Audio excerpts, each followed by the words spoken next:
पिता ने पुलस्त्य मुनि से पूछा कि महामुनि, संसार में कायस्थ नाम से विख्यात मनुष्य किस वंश में उत्पन्न हुए हैं, किस वर्ण में कहे जाते हैं, इसमें जानना चाहता हूँ। इस प्रकार के वचन कहकर भीष्म पितामह ने पुलस्त्य मुनि से इस पवित्र कथा को सुनने की इच्छा जाहिर की। पुलस्त्य मुनि ने प्रसन्न होकर गंगा पुत्र भीष्म पितामह से कहा, हे गंगे, मैं कायस्थ उत्पत्ति की पवित्र कथा का वर्णन आपसे करता हूँ। हे गंगे, मैं कायस्थ उत्पत्ति की पवित्र कथा का वर्णन आपसे करता हूँ। जो इस जगत का पालन करता है वही फिर नाश करेगा। उस अम्बष्ट शांत पुरुष लोक पितामह ब्रह्मा ने जिस तरफ पूर्व में इस संसार की कल्पना की है वही वर्णन करने जा रहा हूँ। मुख से ब्राह्मण, बाहु से क्षत्रिय, जंघा से वैश्य, पैर से शूद्र, 2 पांव 4 पांव वाले पशु से लेकर समस्त सप्रदी जीवों का एक ही समय में चंद्रमा, सूर्य आदि ग्रहों को और बहुत से जीवों को उत्पन्न कर ब्रह्मा में सूर्य के समान तेजस्वी ज्येष्ठ पुत्र को बुलाकर कहा, तुम यत्न पूर्वक इस जगत की रक्षा करो। सृष्टि का पालन करने के लिए ज्येष्ठ पुरुष को आज्ञा देकर ब्रह्मा ने एकाग्रचित होकर 10,100 वर्ष की समाधि लगाई। अंत में विश्रांत चित्त हुए।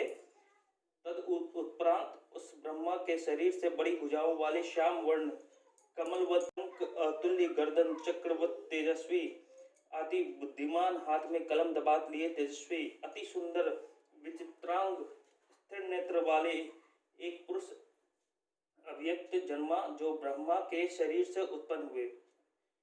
भीष्म उस अव्यक्त पुरुष को नीचे ऊपर देखकर ब्रह्मा जी की समाधि छोड़कर पूछा, हे पुरुषोत्तम, हमारे सामने स्थित आप कौन हैं?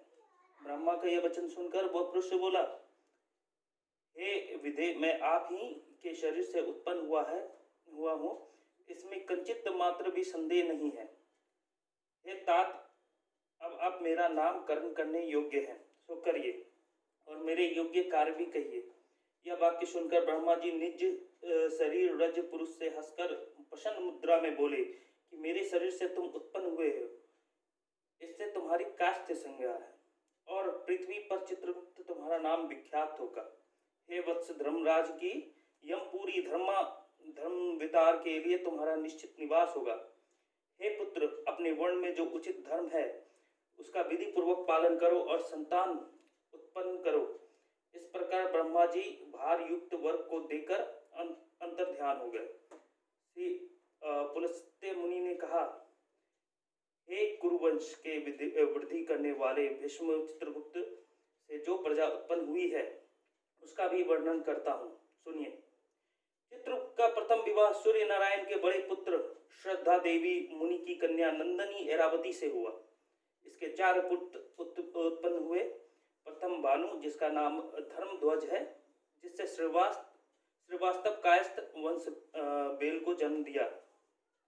द्वितीय पुत्र मंतिमान, जिसका नाम समदयालु है, जिसने सक्सेना वंश बेल को जन्म दिया। तृतीय पुत्र चारु, जिनका नाम योगंधर है, जिससे माथुर कायस्थ वंश बेल को जन्म दिया। चतुर्थ पुत्र सुचारु, जिसका नाम धर्मयुग है, जिससे गौंड कायस्थ वंश को जन्म दिया। चित्रगुप्त का दूसरा विवाह सुशर्मा ऋषि की कन्या शोभावती से हुआ। इसके 8 पुत्र हुए। प्रथम पुत्र करुण, जिनका नाम सुमति है, जिसने कर्ण कायस्थ को जन्म दिया। द्वितीय पुत्र चित्रचारु, जिनका नाम दामोदर है, जिससे निगम कायस्थ को जन्म दिया। तृतीय पुत्र, जिसका नाम भानुप्रकाश है, जिसने भटनागर कायस्थ को जन्म दिया, जिसका नाम युगंधर है, अम्बष्ट कायस्थ को जन्म दिया। प्रथम पुत्र वीरवान, जिसका नाम दीन दयालु है, जिससे अस्थाना कायस्थ को जन्म दिया।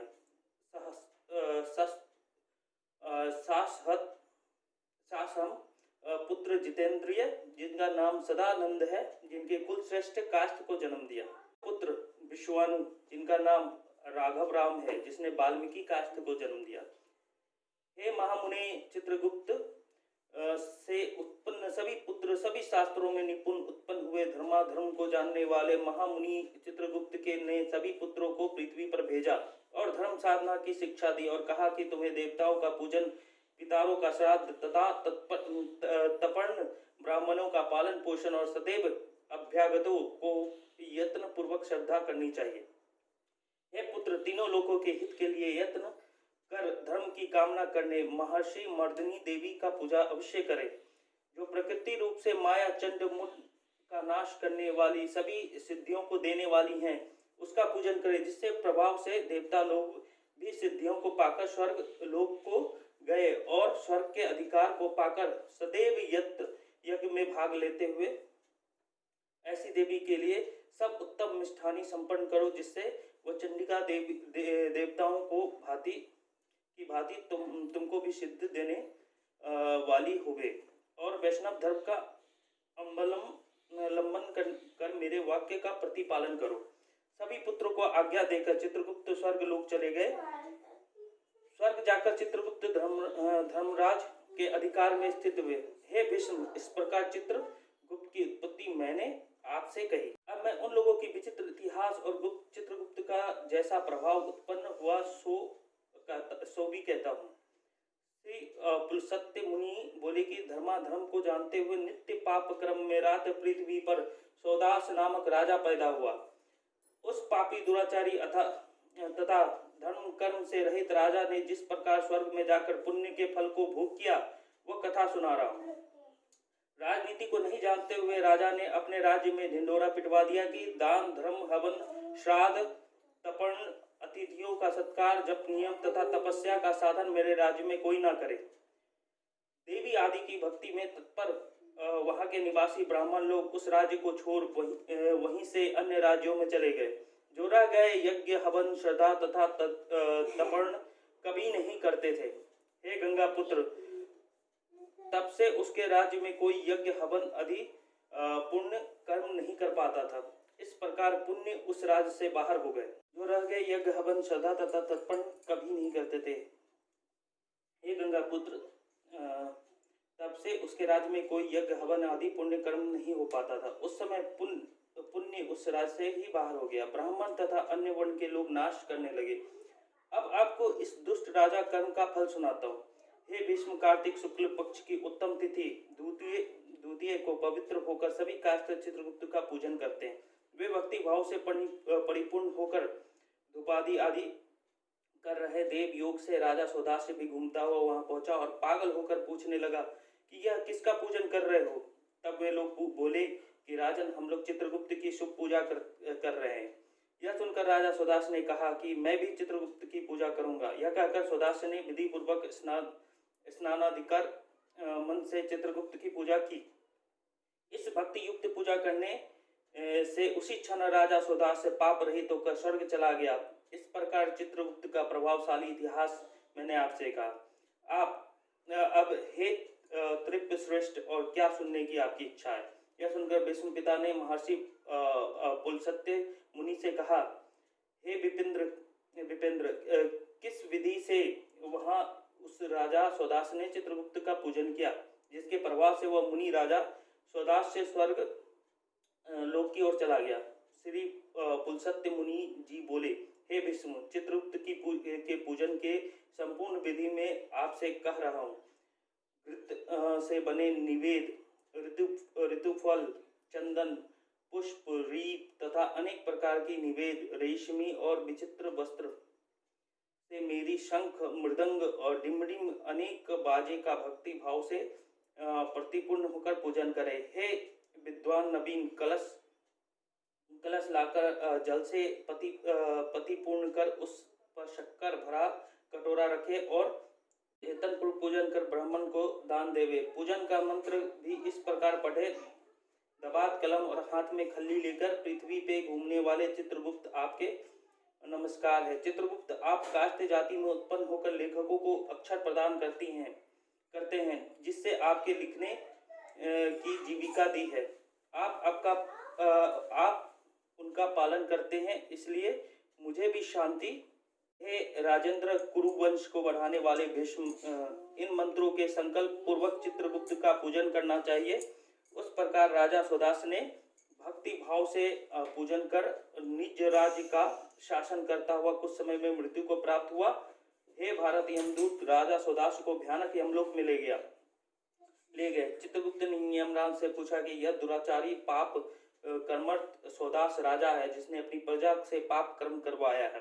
इस प्रकार धर्मराज से पूछे गए धर्माधर्म को जानने वाले महामुनि चित्रगुप्त जी हंसकर उन राजा के लिए धर्म व्यापक युक्त शुभ वचन बोले हैं। धर्मराज, यह राजा यद्यपि पाप कर्म करने वाला पृथ्वी पे प्रसिद्ध है और अपनी प्रसन्नता से पृथ्वी में पूज्य हूँ है।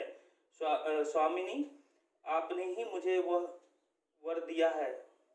आपका सदैव कल्याण हो। आपको नमस्कार है। हे देव, आप भली बात ही जानते हैं कि मेरी भी मति है कि यह राजा पापी है। तब भी इस राजा ने भक्ति भाव से मेरी पूजा की है, जिससे इससे प्रसन्न होकर हे इष्ट देव, इस कारण यह राजा बैकुंठ लोक में जाएगा। चित्रगुप्त का यह वचन सुनकर यमराज ने राजा सौदास से कहा बैकुंठ जाने की आज्ञा दी और राजा सौदास से बैकुंठ लोक चले गए। श्री पुलसत्य मुनि जी ने कहा, हे भीष्म, जो कोई सामान्य पुरुष या काष्ठ चित्रगुप्त जी की पूजा करेगा वह भी पाप से छूटकर परम गति को प्राप्त होगा। हे गंगे, आप भी सर्व विधि से चित्रगुप्त की पूजा कीजिए, जिसकी पूजा करने से हे राजेंद्र, आप भी दुर्लभ लोक को प्राप्त होंगे। कुल सत्य मुनि के वचन सुनकर भीष्म जी ने भक्ति मन से चित्रगुप्त जी की पूजा की। चित्रगुप्त की दिव्य कथा को जो श्रेष्ठ मनुष्य भक्ति भाव से सुनेगा, मनुष्य समस्त व्याधियों से छूटकर दीर्घायु होगा और मरने पर वहां तपस्वी लोग आ जाते हैं, ऐसे विष्णु लोक को जाएंगे। अब सभी सदस्य श्री चित्रगुप्त जी की आरती गावे।